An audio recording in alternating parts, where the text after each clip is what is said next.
Bonjour Christian Estrosi. Bonjour. Nous allons parler d'Emmanuel Macron, mais d'abord un mot sur la politique de la ville, avec le président qui est à Tourcoing aujourd'hui pour annoncer des mesures en faveur de la politique de la ville, notamment le doublement du programme de rénovation urbaine.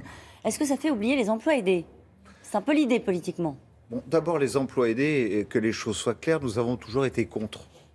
Et lorsque je vois ceux de ma famille politique qui aujourd'hui, à grands cris, dénoncent la suppression des emplois aidés, ce sont des emplois bidons. Ce sont des emplois qui ont fait perdre de l'argent public que nous aurions pu réinvestir dans de l'investissement, qui, eux, auraient créé de vrais emplois. Donc moi, je ne défendrai pas les emplois aidés. Je dirais que dans la politique de la ville, autant créer des emplois pérennes avec de la formation et de la qualification.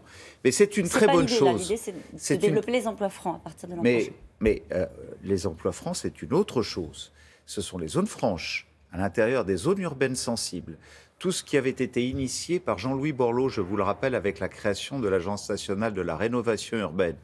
J'en suis une illustration, puisque dans ma ville, j'ai signé il y a quelques années de cela un contrat de 750 millions d'euros pour démolir, reconstruire, installer des entreprises à l'Ariane, au Moulin, à Pasteur, et même dans les cœurs de ville qui étaient devenus de véritables friches, pour pouvoir réhabiliter, apporter de la dignité par le logement et en même temps injecter dans l'emploi à offrir aux enfants de ces quartiers. Il était temps qu'Emmanuel Macron s'intéresse aux quartiers populaires ?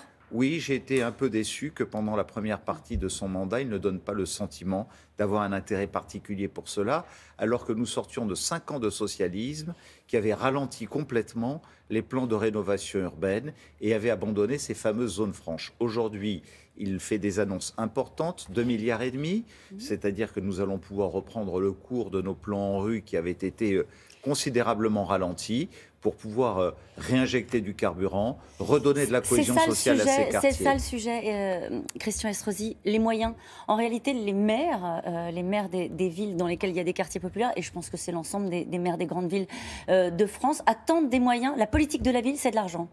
Vous savez que lorsque l'État met 20%, les collectivités mettent 80%. Donc l'État a tout intérêt, s'il veut faire baisser les tensions sociales, les problèmes de radicalisation même, c'est un sujet central que nous connaissons et qui part souvent de ces quartiers, eh bien l'État a intérêt d'apporter sa contribution, de montrer que sur le budget 2018, il y aura enfin un nouvel élan après 5 ans d'abandon par les socialistes pour que les maires puissent réaliser les programmes qu'ils avaient anticipés et prévus.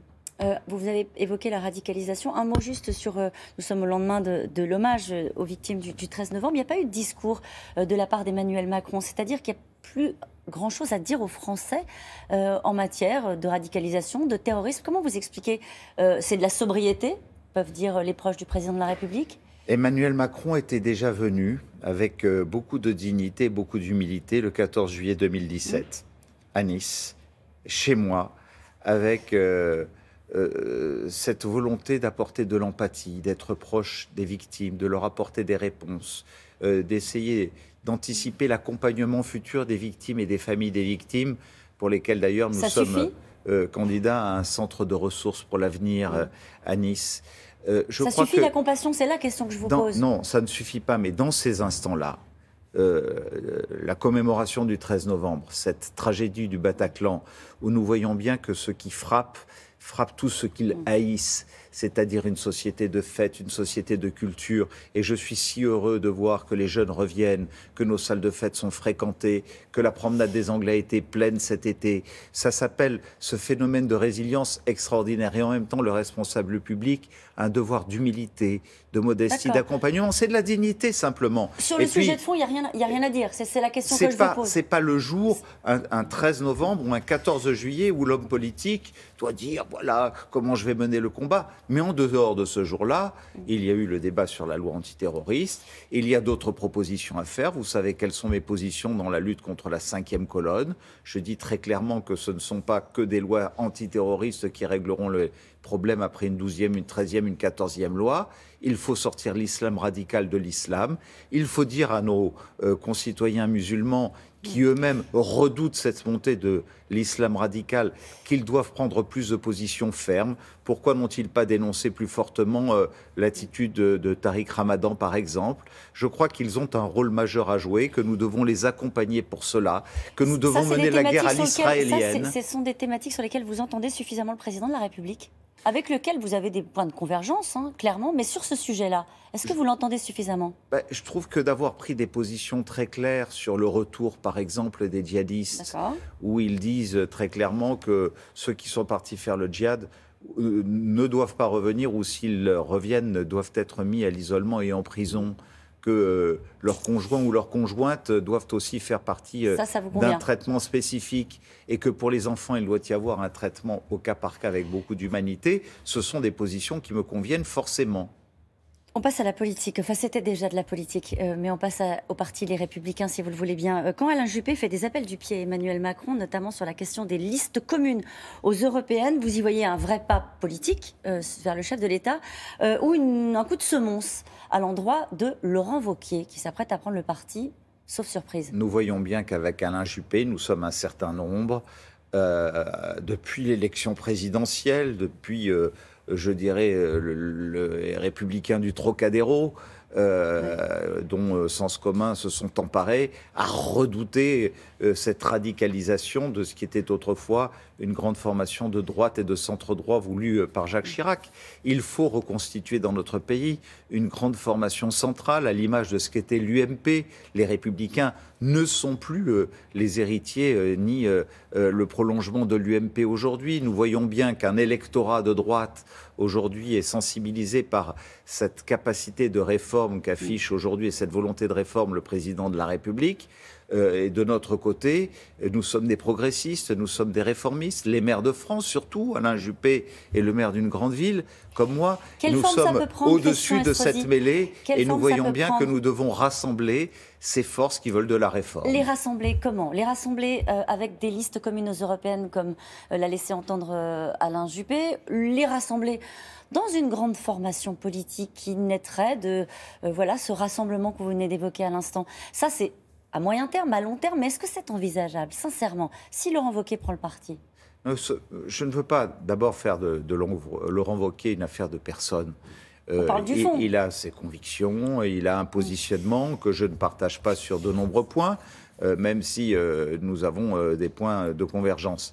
Mais aujourd'hui, les Républicains ont dénaturé l'héritage qui était le nôtre, celui du gaullisme un peu social, tourné vers l'Europe, avec une dimension tournée vers la réforme.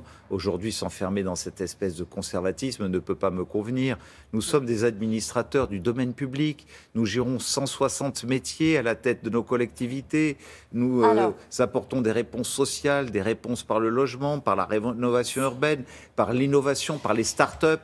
Dans tous ces domaines, nous devons nous placer au-dessus de tout cela. Il faut une nouvelle force centrale. C'est une évidence qui va se faire tout doucement en agrégeant ici et là des sensibilités différentes. Il faut que je vous pose cette question. Vous lisez la presse comme nous tous chaque jour. Depuis quelques jours, les récits de vos affrontements avec Éric Ciotti alimentent la presse avec des grandes fresques pour raconter à quel point vous étiez amis, à quel point vous ne l'êtes plus.